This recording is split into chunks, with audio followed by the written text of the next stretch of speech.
I work at a bar in the heart of downtown, surrounded by towering buildings and bustling crowds. It's a lively atmosphere, but something about the place always gives me the creeps. Perhaps it's the eerie silence that settles in after closing time, or the inexplicable feeling of being watched. Whatever it is, I can't shake the feeling that there's something sinister lurking in the shadows.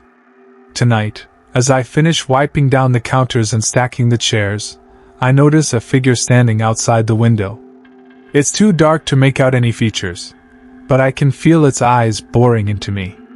I shake my head and tell myself it's just my imagination, but the sense of unease only grows stronger.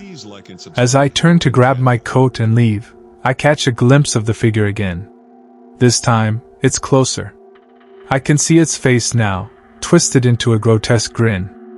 I freeze, unable to move or scream, as the figure begins to pound on the window with a sickening force. I can hear its ragged breaths and feel its hot breath against the glass. My heart racing, I stumble backwards and crash into a table, knocking over glasses and bottles. I scramble to my feet and run for the door, fumbling with the keys as the figure continues to pound on the window behind me. Finally, I manage to unlock the door and burst outside into the cool night air. I glance back at the bar and see the figure standing in the doorway, watching me with those soulless eyes. I can't explain what just happened or who that figure was, but I know one thing for sure: I never want to be alone in that bar again. I can't stop shaking as I walk home, my mind racing with questions. Who or what was that figure? Why was it at the bar? Did it want to hurt me? I tried to shake off the fear and convince myself that it was just a prankster or a drunkard, but deep down, I know it was something more sinister. As I pass by other bars and restaurants, I can't help but feel like I'm being watched. The next day, I arrive at work early, hoping to find some answers. But as I enter the bar, everything seems normal. The chairs and tables are in their proper place, the lights are on, and the bar is spotless. It's as if nothing ever happened. But I know better. I can still feel the weight of that figure's gaze on me. I try to focus on my work, but every sound makes me jump, every shadow makes my heart race. As the night wears on, I find myself constantly checking over my shoulder, scanning the room for any sign of the figure. But it never appears. It's as if it was just a one-time thing, a nightmare made flesh. But deep down, I know it's not over. I know that thing is still out there, waiting for its next victim. And I can't shake the feeling that I'm next on its list. As closing time approaches, I try to hurry through my tasks, eager to leave the bar and get away from the ominous presence that seems to linger there. But as I reach for the door, I hear a faint whisper in my ear, a voice so cold and dark that it sends chills down my spine. "I'll be waiting," it says before vanishing into the night. I run out of the bar, my heart pounding in my chest, and vow never to return again. But even as I walk away, I know that the bar will always be with me, haunting my dreams and reminding me of the horrors that lurk in the shadows. Days turn into weeks, and weeks turn into months, but the memory of that night at the bar stays with me.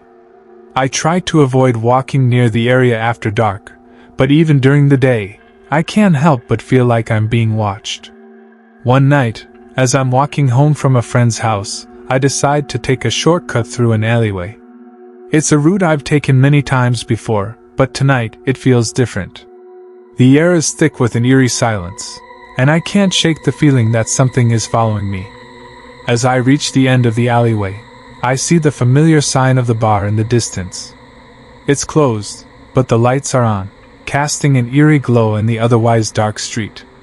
I try to quicken my pace, but my legs feel heavy, as if they're being pulled back by an unseen force. Suddenly, I hear footsteps behind me, quick and heavy. I turn around, but no one is there. I can feel my heart pounding in my chest as I try to rationalize what's happening. Maybe it's just my imagination, or maybe someone is playing a prank on me. But then I see it, the figure from that night at the bar. It's standing at the end of the street, watching me with those cold, lifeless eyes. I freeze, unable to move or scream, as it begins to walk towards me. I try to run, but my legs won't move. The figure is getting closer and closer, its twisted grin sending chills down my spine. I can hear its ragged breaths and feel its hot breath against my neck. And then, just as suddenly as it appeared, the figure vanishes into thin air. I'm left standing there, alone and shaking, as the silence of the night closes in around me. From that night on, I never walked near the bar again, and I tried to avoid the area as much as possible. But no matter where I go or what I do, I can still feel that figure's presence, lurking in the shadows, waiting for its next victim. The weeks that follow are filled with a sense of dread and unease. Every night, I dream of the figure from the bar, its twisted grin haunting my thoughts. I become paranoid, constantly looking over my shoulder and checking that the doors and windows are locked. One evening, as I'm getting ready to go to bed, I hear a faint tapping at the window. At first, I think it's just a tree branch or the wind, but then I hear it again. I cautiously approach the window and slowly draw back the curtains. There, staring back at me with its cold, lifeless eyes, is the figure from the bar. It's standing outside my window, tapping against the glass with its long, bony fingers.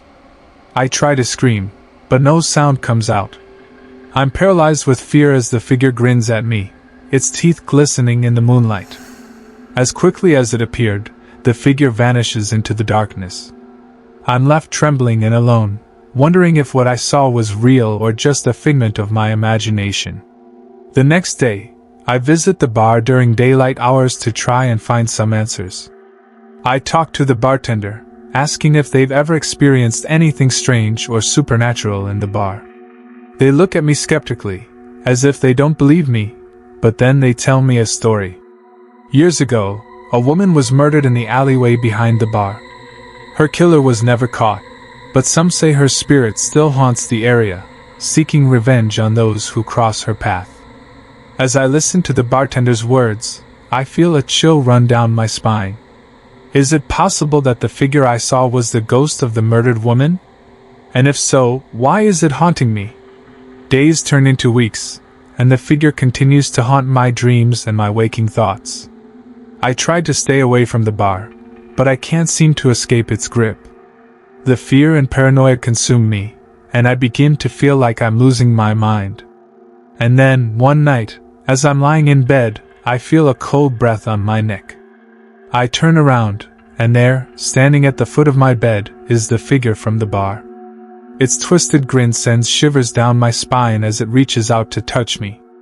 I scream and thrash, but the figure only grows stronger. I know that I'm in its grasp now, and that there's no escape. The figure leans in, its eyes boring into mine, as it whispers one final word. Revenge. And then everything goes dark. When I wake up, I'm lying in a hospital bed, surrounded by doctors and nurses. They tell me that I was found unconscious on the street outside the bar, and that I've been in a coma for weeks.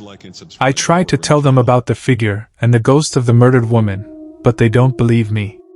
They chalk it up to a fever dream or the result of a head injury. As I recover, I start to question my own sanity. Was it all in my head? Was I really being haunted, or was it just a manifestation of my own fears and anxieties? But then, one day, I receive a package in the mail. It's from the bar, and inside is a note, written in a familiar, twisted handwriting. See you soon. It reads. I feel a chill run down my spine as I realize that the figure is still out there, waiting for me. I try to ignore it, to move on with my life, but the fear never truly leaves me. Years pass, and I try to put the memory of the bar and the figure behind me. I get married, have children, and build a successful career. But the fear is always there, lurking in the back of my mind, waiting to come back to haunt me. And then, one night, as I'm lying in bed, I hear a faint tapping at the window. At first, I think it's just the wind, but then I hear it again. I slowly draw back the curtains, and there, staring back at me with its cold, lifeless eyes, is the figure from the bar. I try to scream, but no sound comes out. I'm paralyzed with fear as the figure grins at me, its teeth glistening in the moonlight. And then, just as suddenly as it appeared, the figure vanishes into the darkness. I know that I'll never be free from the fear and the terror that the bar and the figure have brought into my life. It's a part of me now, and it always will be.